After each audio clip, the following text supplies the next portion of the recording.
करे श्री हर्षवर्धन चौहान जी। आदरणीय श्री रोहित ठाकुर जी जो हमारे जुब्बल कोटखाई से विधायक हैं, अनिरुद्ध सिंह जी कसुम्पटी से विधायक, आयन मेहता जी, प्रिंट मीडिया और इलेक्ट्रॉनिक मीडिया के सभी हमारे बंधुगण, आप सबका स्वागत है आज की प्रेस कॉन्फ्रेंस में। आज की जो प्रेस कॉन्फ्रेंस हमने जो रखी है उसका मकसद सिर्फ ये है कि भारतीय जनता पार्टी द्वारा जो है वो हल्ला किया जा रहा है, उसका हम जो है वो जवाब देने के लिए आज जो है मीडिया के माध्यम से हमसे रूबरू होने मार्ग पे आए हैं। हम धन्यवाद करेंगे हिमाचल प्रदेश की जनता का, जिन्होंने भारी समर्थन कांग्रेस पार्टी के नेतृत्व में जो है सुखविंदर सिंह सुक्खू जी के नेतृत्व में जो है वो कांग्रेस को दिया है और कांग्रेस की सरकार बन गई है, मुख्यमंत्री बन गए हैं। और हम धन्यवाद भी करेंगे कांग्रेस के राष्ट्रीय नेतृत्व का, सोनिया गांधी जी का, राहुल गांधी जी का, प्रियंका गांधी जी का, जिन्होंने सुखविंदर सिंह सुक्खू जी को हिमाचल प्रदेश की बागडोर दी है मुख्यमंत्री के रूप में। सुखविंदर सिंह सुक्खू जी एक जानी पहचानी शख्सियत है, बहुत संघर्ष करके जो है वो 30 साल का राजनीतिक जीवन है और एक नौजवान है, साफ सुथरी छवि है और एक कॉमन आदमी के परिवार से इनका राजनीतिक सफ़र है। मुख्यमंत्री के पद पे पहुंचे हैं, सरकार ने भी काम करना शुरू किया है, मगर इस सरकार को, भारतीय जनता पार्टी को बेचैनी हो रही है, तकलीफ़ हो रही है और वो स्वाभाविक है क्योंकि अपनी हार को ये पचा नहीं पाए हैं। इनका ये कहना 5 साल मिशन रिपीट मिशन डिफीट हो गया है और आज भारतीय जनता पार्टी के लोग हमारी सरकार के बारे में टिक्का टिप्पणी करें, स्वाभाविक है, इनका काम है, विपक्ष का काम आलोचना करना है। मगर हम उम्मीद करेंगे इनसे कि भारतीय जनता पार्टी जो है, विशेष करके पूर्व मुख्यमंत्री जयराम जी, एक कंस्ट्रक्टिव जो है ऑपोजिशन का रोल अदा करेगा। अभी तो सरकार ने अपनी फंक्शनिंग शुरू ही नहीं की है। अगर हमारी सरकार ने अगर कुछ फैसले किए हैं वो जनहित में किए हैं फैसले। विशेष करके कल पूर्व मुख्यमंत्री जयराम जी ने प्रेस कॉन्फ्रेंस की और उन्होंने कुछ बातों का उल्लेख किया है, जिसमें से सबसे बड़ा वो कह रहे हैं कि जी जो इंस्टीट्यूशंस हैं पूर्व की सरकार ने, जो संस्थाएं हैं, चाहे हेल्थ की है, चाहे एजुकेशन की है, चाहे और सारे दफ्तर हैं, उनको डीनोटिफाई किया है। मैं आप प्रेस के माध्यम से ये कहना चाहूँगा आपको और हिमाचल प्रदेश की जनता को बताना चाहूँगा कि जो इंस्टीट्यूशंस खोले गए थे, जिसकी तादाद लगभग 900 के करीब है, जो 1 अप्रैल 2022 के बाद इन्होंने जो है वो खोले, वो 900 के करीब है। और अधिकांश जो है वो इंस्टीट्यूशन जो खोले गए थे उसके ऊपर फाइनेंस डिपार्टमेंट ने ऑब्जेक्ट किया था। 1 नंबर 2, वो जो पैरामीटर है, किसी भी संस्था को खोलने का पैरामीटर है, उस पे ये पैमाने पे ये फिट नहीं बैठते थे। और तीसरी बात, इनको खोलने के लिए कोई भी बजटरी प्रावधान नहीं किया गया था। और चौथी बात कि कोई भी स्टाफ की रिक्रूटमेंट इन संस्थाओं को खोलने के लिए नहीं की गई थी। 900 संस्थाओं को डीनोटिफाई किया गया है और जिसको भारतीय जनता पार्टी ने लास्ट के 6 महीनों में खोला था। अगर हम इनके आंकड़ों पे जाएं, हेल्थ डिपार्टमेंट में 147 इंस्टीट्यूशन खोले गए थे लास्ट 6 महीने में, IPH में 34, PWD में 16, आयुष डिपार्टमेंट में 43, एजुकेशन में जो स्कूल्स है वो 430, कॉलेजेस 24, पुलिस थाना, DSP ऑफिस, पुलिस थाना और चौकी 18, एक ऑफिस DFO वाइल्ड लाइफ का झंझेड़ी मंडी में खोला गया था, रेवेन्यू के सेटलमेंट ऑफिस मंडी में, 3 तहसील, 21 सब तहसील, 11 कानगो ऑफिस, 81 पटवार सर्कल और इलेक्ट्रिसिटी बोर्ड में 32 ऑफिस खोले गए थे। 32 ऑफिस, जिसमें से 3 सर्कल, 12 डिवीजन, 17 सब डिवीजन। और मैं विशेष करके इलेक्ट्रिसिटी के बारे में आपको कहना चाहूँगा कि 6 महीने में 32 इलेक्ट्रिसिटी के ऑफिस खुले हैं। और अगर हम पिछला इतिहास अगर उठाएं तो इलेक्ट्रिसिटी बोर्ड में पिछले 40 साल में केवल 5 ऑफिस खोले गए थे। 40 साल में केवल 5 ऑफिस, जिसमें से 6 ऑफिस, जिसमें से 1 सर्कल और 5 डिवीजन। और इलेक्ट्रिसिटी बोर्ड मैं आपको हिमाचल की जनता को आपके माध्यम से बताना चाहूँगा, 1758 करोड़ रुपए के लॉस में है। 1758 करोड़ रुपए के लॉस में है। और जो ये संस्था खोले गए थे, और इलेक्ट्रिसिटी बोर्ड में 8000 पोस्टें वेकेंट है। और 32 जो है जाते जाते जो है, जब इनकी विदाई पार्टी हो रही थी, 32 ऑफिस खोल दिए। इलेक्ट्रिसिटी बोर्ड का जो है वो मतलब दिवालिया पिटाने के लिए खोल दिया है। और 900 के करीब। हम ये कहना चाहते हैं कि कैबिनेट ने, मुख्यमंत्री जी ने ये कैबिनेट में रिव्यू किए डिसीजन। और जयराम जी की जब सरकार बनी थी 2017 में, मैं उनको याद दिलाना चाहता हूँ, आपके मीडिया में उनके जो है वो सोशल मीडिया में चला है उनका बयान कि हमने पिछले 6 महीने के जो है कांग्रेस के समय के 6 महीने के जो डिसीजन है वो हम रिव्यू करेंगे। अगर हमने डिसीजन रिव्यू किए हैं तो मुझे लगता है कि उनको कोई तकलीफ या उनको कोई प्रॉब्लम नहीं होनी चाहिए।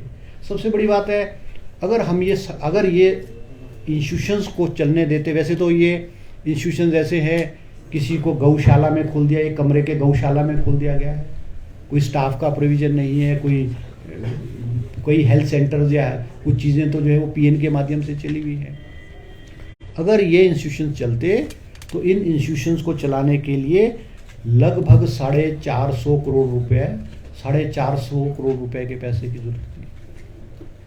आज हिमाचल प्रदेश कर्ज में डूबा हुआ है। आज हिमाचल प्रदेश को, मैं हिमाचल की जनता को बताना चाहूँगा कि आज हिमाचल प्रदेश के ऊपर 75,000 करोड़ रुपए का लोन छोड़ कर गया है। 75,000 करोड़। जब 2017 में कांग्रेस की सरकार हटी थी, उस वक्त हिमाचल पर 47,000 करोड़ रुपए का कर्ज था। आज 28,000 करोड़ रुपए का कर्ज जो है ये सरकार पूर्व सरकार छोड़ के आई है। आज कोई 5,000 करोड़ रुपए की देनदारी है इस सरकार की, प्रेजेंट गवर्नमेंट को। पिछली सरकार की जो देनदारी है वो 5,000 करोड़ की है। एम्प्लॉयज़ जो रिटायर्ड एम्प्लॉयज़ है उनका जो एरियर्स है, 6 पे कमीशन के एरियर्स वो नहीं दिए हैं। आज एम्प्लॉयज़ का जो डीए है, जो सेकंड इंस्टॉलमेंट एम्प्लॉयज़ की अप्रैल से शुरू होती है, वो इन्होंने दे नहीं की है। आज इलेक्ट्रिसिटी बोर्ड के पास सैलरी देने के लिए पैसे नहीं है। आज एचआरटीसी के ऊपर जो लायबिलिटी क्रिएट की है, एचआरटीसी के ऊपर जो इन्होंने जो रैलियां की हैं, जो राजनीतिक रैलियां की हैं, जिसको इन्होंने नाम दिया, इन्होंने अमृत महोत्सव, अमृत स्वर्ण महोत्सव दिया उनको। एचआरटीसी की बसेस का दुरुपयोग किया। आज 15 करोड़ की देनदारी जो है एचआरटीसी की जो है, वो एचआरटीसी को पूर्व की सरकारों ने पार्टी ने देना। और वो कोई पॉलिटिकल रैलीज थी, प्रधानमंत्री की रैली, केंद्रीय मंत्रियों की रैली, भाजपा के नेताओं की रैली। राजनीति की आज एडमिनिस्ट्रेशन का और सरकार का जितना दुरुपयोग, और जिन्होंने एडमिनिस्ट्रेशन की धज्जियां उड़ाई है, वो it is an example. It has never been done by the previous chief ministers, whether it was Virbhadra Singh, whether it was Prem Kumar Dhumal, whether it was Shanta Kumar. कभी भी किसी मुख्यमंत्री ने सत्ता का दुरुपयोग और सत्ता का राजनीतिकरण नहीं किया है। मैं आपको कहना चाहूँगा 900 इंस्टीट्यूशंस खोले गए हैं। लास्ट के 6 महीने में किसी भी पूर्व मुख्यमंत्री ने इस तरह से इंस्टीट्यूशंस की धज्जी नहीं उड़ाई है। और जयराम जी के आगे, जब कल आपने मीडिया के लोगों ने जब इनसे पूछा कि भाई आपने तो लास्ट के 6 महीने में काम किया है, व्हाट ही सेड, ये सेड कि हमें तो मैंडेट 5 साल का था। आज हम भी उनसे पूछना चाहते हैं कि ये मैंडेट है, हमें जो मैंडेट मिला है, अभी तो हमारे 15 दिन हुए हैं, ओनली 15 डेज। हमको जो मैंडेट मिला, it is for the next 5 years. हमने जो इलेक्शन प्रोमिसेस किए हैं, मैं हिमाचल प्रदेश की जनता को मुख्यमंत्री के बिहाफ पे ये कहना चाहूँगा कि हमने जो हमारे 10 पॉइंट्स जो हमारे घोषणा पत्र में है, उनको हम पूरा करेंगे।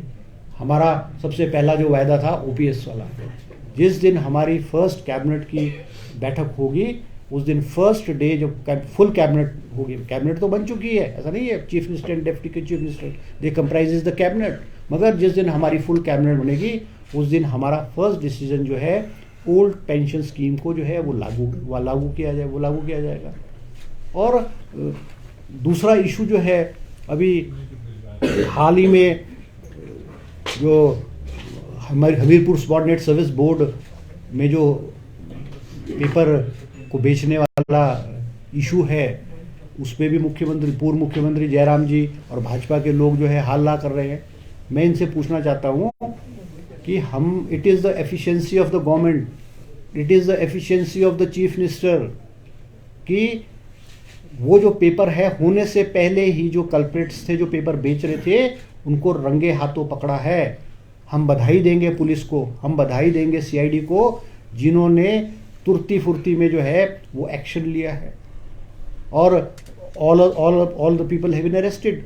मगर मैं इनको याद दिलाना चाहता हूँ, आपका कांगड़ा में जो पेपर लीक हुआ था, जो वो पेपर जो है वो बैठाए हुए थे, प्रॉक्सी कैंडिडेट बैठाए हुए थे, 2019 में आपके पेपर लीक हुआ। आपके पुलिस का पेपर जो है वो, पुलिस का पेपर 10-10, 12-12 लाख रुपए में बेचा गया। और आप सरकार तो तब जागी, भाजपा की पूर्व सरकार तो तब जागी जब इंटरव्यू भी हो गया, पेपर भी बिक गए और रिजल्ट निकलने की तैयारी थी। It was the failure of the previous BJP government, जिन्होंने हिमाचल प्रदेश के लाखों नौजवानों बेरोजगारों के साथ जो है वो खिलवाड़ किया है। मैं जयराम जी से पूछना चाहता हूँ कि जब प्रेशर आया, उन्होंने कहा जी हम तो सीबीआई की इंक्वायरी कर रहे हैं, इन्होंने रिकमेंड गवर्नमेंट ऑफ इंडिया को सीबीआई की इंक्वायरी के लिए रिकमेंड किया, मगर सीबीआई की इंक्वायरी की वेट नहीं की, इन्होंने सीआईडी से जो है इन्वेस्टिगेशन शुरू करके, और बिफोर द सीबीआई कम्स वो जो पेपर लीक की इन्वेस्टिगेशन है उसको कंप्लीट करके कोर्ट में चालान पुट कर दिया। और सीबीआई कब आती है? CBI paper, police paper leak में तब कब आ रही है? When the elections are over, when the elections are over. क्या पुलिस को, सीबीआई को डिले स्टेट गवर्नमेंट ने किया गया था? क्या सीबीआई जो है वो पहले क्यों नहीं आई? बहुत सारे इन चीज़ों पे प्रश्न चिन्ह है, मगर हम पुरानी चीज़ों में नहीं जाना चाहते। हम चाहते हैं कि जो वर्डिक्ट जो है, जो मैंडेट जो है, जो हमको मैंडेट दिया था, जो मैंडेट दिया था हमको, और जो आशाएं कांक्षाएं हिमाचल प्रदेश की जनता ने हमारे सुखविंदर सिंह सुक्खू जी के नेतृत्व में कांग्रेस की सरकार से लगाई है, उसको जो है हम पूरी करेंगे। जहाँ तक इंस्टीट्यूशंस की बात है, हमने कहा है, हमारे मुख्यमंत्री जी ने कहा है कि जो नीड बेस्ड इंस्टीट्यूशंस होंगे, जो पैरामीटर पे फिट बैठते होंगे, वो सारे के सारे इंस्टीट्यूशन जो हैं वो दोबारा से सरकार जो है उसको रीओपन करेगी। मगर it is the discretion of the present government कि भाई फाइनेंशियल हालत भी देखनी है, कौन से इंस्टीट्यूशंस कहाँ है, कितना है। और सबसे बड़ी बात है कि मैं एक और बात आपको कहना चाहता हूँ कि हमारे मुख्यमंत्री जी ने कहा है कि हमारा मकसद इंस्टीट्यूशंस खोलना नहीं है। इंस्टीट्यूशंस खोलने से क्या होते हैं कि पुराने जो इंस्टीट्यूशंस हैं वो कमज़ोर हो रहे हैं, स्टाफ नहीं है, इंफ्रास्ट्रक्चर नहीं है। हमारे मुख्यमंत्री जी की सीधी एक बात है, हम जो है व्यवस्था परिवर्तन करने के लिए आए। There are going to be drastic changes in the functioning of the government.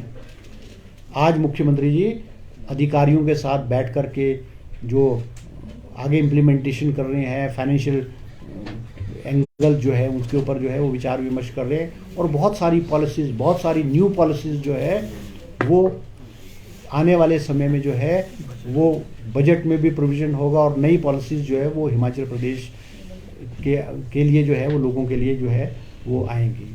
इसके अलावा कोई और भी आपने जो प्रश्न पूछना है आप वो पूछ सकते हैं। चौहान साहब, जाहिर है हर सरकार जो नई आती है 6 महीने के फैसले रिव्यू करती है।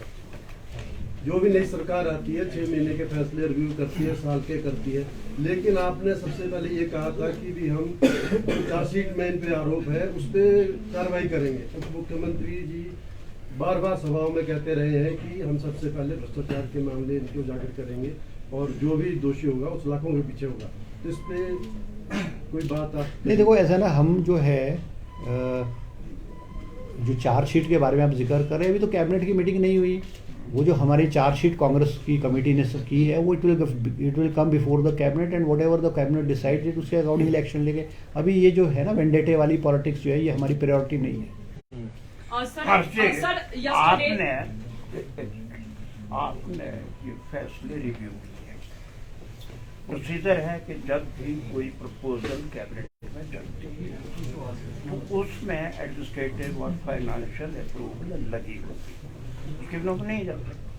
क्या आप लोगों के ध्यान में ये आया कि इन सारे इश्यूज पर, इन सारे मैटर्स में फाइनेंशियल अप्रूवल्स लगे हुए थे या नहीं, और उनको कैबिनेट ने ओवररूल? यस, ये मैं आपको देखो मैं आपने जो बात कही है मैं आपको ऑन रिकॉर्ड कह रहा हूँ ये बात। It is on record.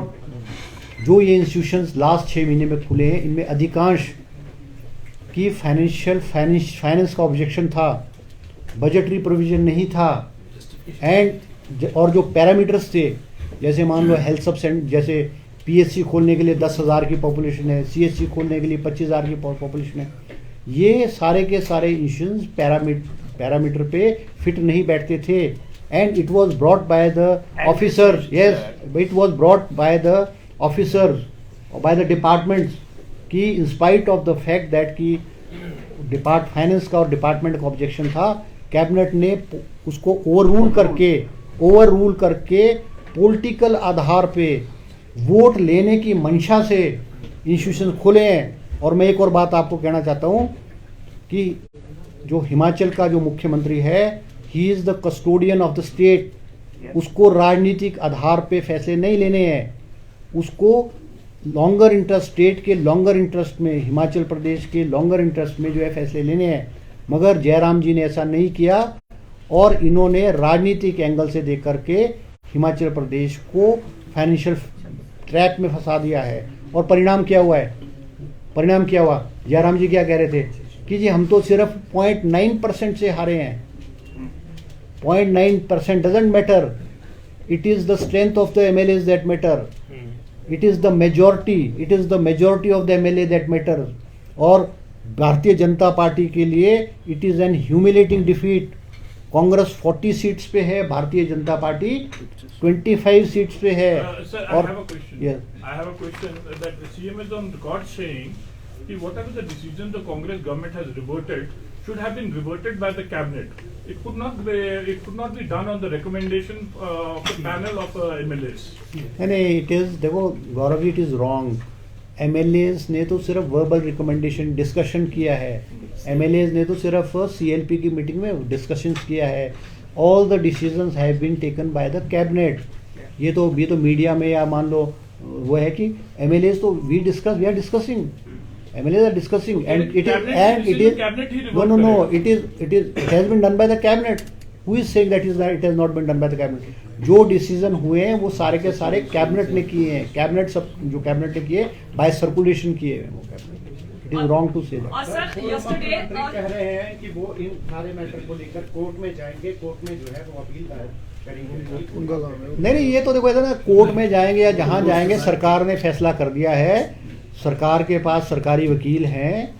जो ये बातें मैं आपको कह रहा हूँ वो अगर ये कोर्ट में जाएंगे, कोर्ट के सामने भी फैक्ट्स और फिगर रखे जाएंगे and it will for the high court to decide. Chauhan साहब, आप तो लगातार ये कह रहे हैं कि कैबिनेट तो है ही, मुख्यमंत्री हैं, उप मुख्यमंत्री हैं, तो आप क्यों इंतजार कर रहे हैं ओपीएस लागू करने के लिए, पूरी कैबिनेट बैठने के लिए? जो दूसरे वादे आपने किए थे वो पूरी करने के लिए क्यों इंतजार किया जा रहा है? नहीं देखो ऐसा नहीं, it is for the chief. आप कह रहे हैं कि कैबिनेट है, एक तरफ आप कह रहे हैं कि पूरी कैबिनेट होने दीजिए। नहीं देखो, कैबिनेट तो ऐसा ना, cabinet there are 2 CM and deputy CM, it comprises of the cabinet. और ये it is for the chief minister to decide कौन से इश्यूज पहले करने, कौन से बाद में करने। अब हमारे मुख्यमंत्री जी की बात ये है कि जो कैबिनेट, फुल कैबिनेट बनेगी उस दिन हम ओपीएस का डिसीजन करेंगे, क्योंकि ओपीएस का decision is going to be an historic decision. नहीं वो तो अभी तो कैबिनेट जो है वो सर्कुलेशन से हुई है। फर्स्ट कैबिनेट, फुल कैबिनेट की होगी, first full cabinet full cabinet first होगी, उसमें होगा, क्योंकि it is going to be an historic decision. ये जो है वो 3 लाख लोगों के भविष्य से जुड़ा हुआ फैसला है। सर बार बार कैबिनेट का जिक्र आ रहा है, कैबिनेट नहीं बन पा रही है, इसका मेन रीजन क्या है?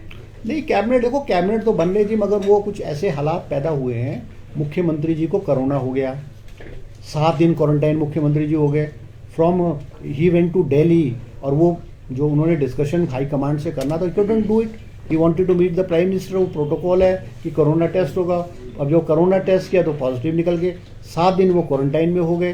25 तारीख को ही केम टू शिमला। अब गवर्नर जो है वो उनके फैमिली में शादी है, governor has gone to Goa and governor will come on first, तो वो 15 डेज तो इसी में निकल गए हैं। Sir, yesterday ex-chief minister said that there is no decorum in the Congress party. So what's your take upon it? नहीं, देखो ऐसा है कि Jairam ji is no one कि कांग्रेस में डेकोरम है या नहीं है। Jairam is no one to comment, and what was the decorum when he was the chief minister of the state. We know what was the decorum of the chief minister office, what was the decorum of the in Vidhan Sabha. वो he is no one to teach to us. हमें पता है हमारे पास जनता का जनादेश है, हमारे पास साफ सुथरे लोग हैं, ऑनेस्ट लोग, हमारे पास chief minister with a clean image, clean slate, हमारे पास चीफ मिनिस्टर है, हमारे पास जो एमएलएस हैं, everyone is young, honest, competent, and we have a very good team and we will perform। और आने वाले समय में जो है हम आपको दिखा देंगे सत्ता परिवर्तन सरकार कैसे चलती है। जी, एक इम्पोर्टेंट सवाल है, कुछ मीडिया में क्लियर भी हो रहा है, क्या जो अधिकारी है या जो तमाम जो टीम है, मुख्यमंत्री की टीम है, वो इस ओपीएस पे डेलिब्रेशन कर रही है, इस पे चर्चा मंथन शुरू हो गया है?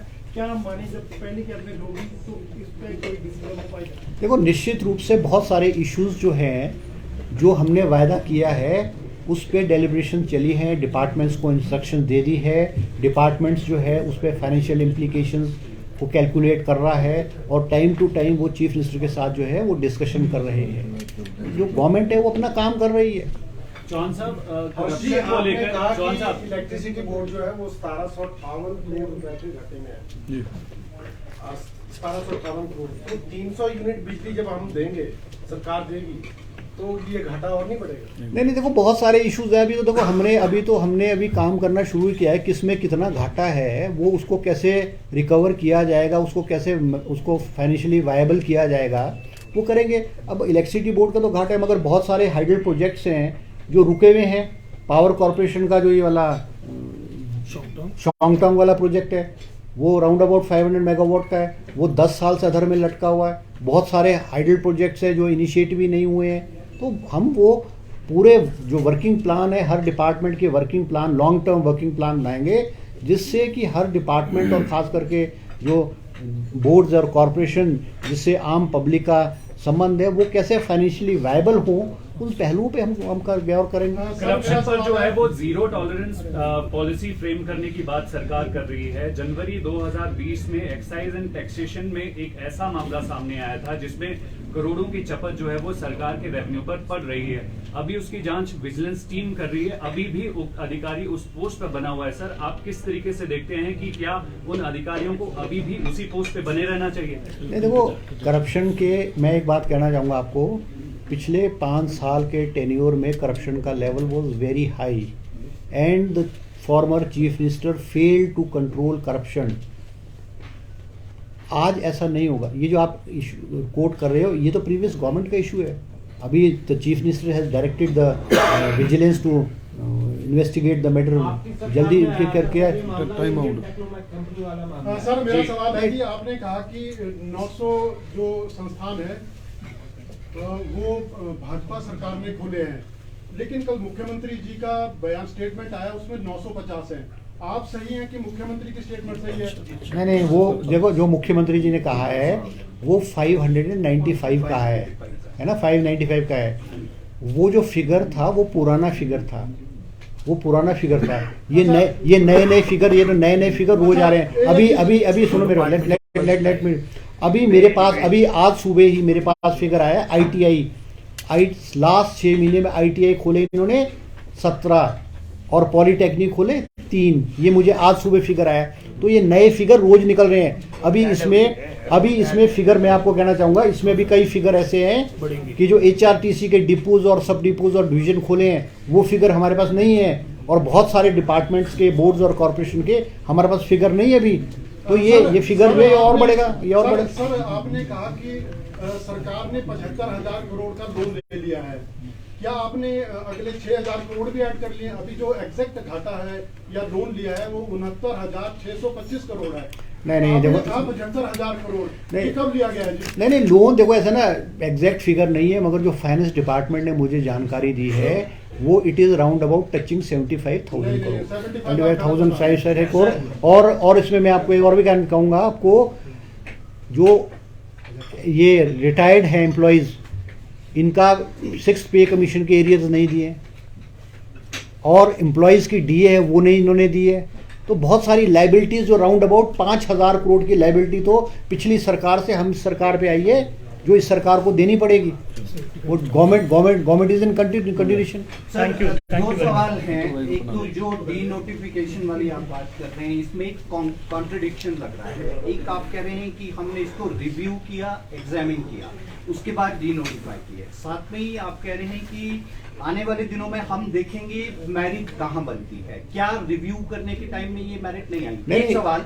दूसरा जो इन्होंने सवाल किया था, जो एक्साइज डिपार्टमेंट का जीरो टॉलरेंस फॉर करप्शन, उसमें एग्जैक्टली जो अधिकारी हैं, एक कमेटी बनी थी जिन्होंने इन्वेस्टिगेट किया था एक्साइज डिपार्टमेंट की टीम ने, क्या उन्होंने ये फैसला गलत लिया? अगर उन्होंने गलत लिया तो उनके खिलाफ एक्शन क्यों नहीं हो रहा है अब? और अगर वो सही है तो विजिलेंस में वो मामला प्रोसीड क्यों नहीं हो रहा है और उनके खिलाफ वो अभी भी उसी पद पर बने हुए हैं? नहीं देखो ऐसा ना, दो सवाल। देखो अभी तो it is too early to predict on cases of corruption, right? It is too early. मगर मैं आपको ये कहना चाहूंगा कि करप्शन के केसेस चाहे पिछली सरकार के होंगे चाहे इस सरकार के होंगे, कोई भी अधिकारी को नहीं बख्शा जाएगा। Suitable action and drastic action will be taken against them. ये क्लियर कट संदेश मुख्यमंत्री का है। और दूसरा जो आप ये कह रहे हैं इंस्टीट्यूशंस का, ये इंस्टीट्यूशन डी नोटिफाई हुई हैं क्योंकि ये पैरामीटर पे नहीं बैठती थी। और नीड बेस्ड जो इंस्टीट्यूशंस हैं, जहां प्रेजेंट गवर्नमेंट को ये लगेगा कि नीड बेस्ड इंस्टीट्यूशन है और ये इंस्टीट्यूशन खुलने चाहिए, उसको दोबारा से खोला जाएगा। सर, जयराम ठाकुर ने पिछले कल प्रेस कॉन्फ्रेंस में कहा कि कांग्रेस के MLAs के साथ उनके कनेक्शन है, क्या आप तीनों के साथ भी कोई कनेक्शन है? देखो ऐसा है, जयराम जी जो है ना, वो अभी हार के सदमे से बाहर नहीं निकल पाए, कुछ बोल रहे है ना, वो उनको यही नहीं पता लग रहा वो क्या। मैं ये आपको कहना चाहूँगा, कांग्रेस का कोई भी MLA किसी से कनेक्टेड नहीं है। Congress is strong. कांग्रेस 5 साल का समय काटेगी। भारतीय जनता पार्टी में क्या हो रहा है इस वक्त वो सबको दिख रहा है। नदौन में क्या बोल रहे हैं विधायक, भाजपा के जो हारे विधायक क्या बोल रहे हैं, विक्रम ठाकुर जी क्या बोल रहे हैं, कांगड़ा के क्या बोल रहे हैं, मंडी के अनिल शर्मा जी क्या बोल रहे हैं। मैं आपको ये कहना चाहता हूँ, आने वाले समय में भारतीय जनता पार्टी में क्या होगा, we don't want to comment, मगर इनके हालात जो हैं वो फ्रॉम बैड टू वर्स जाएंगे। जितनी भी सरकारें सत्ता में आती है, टाइम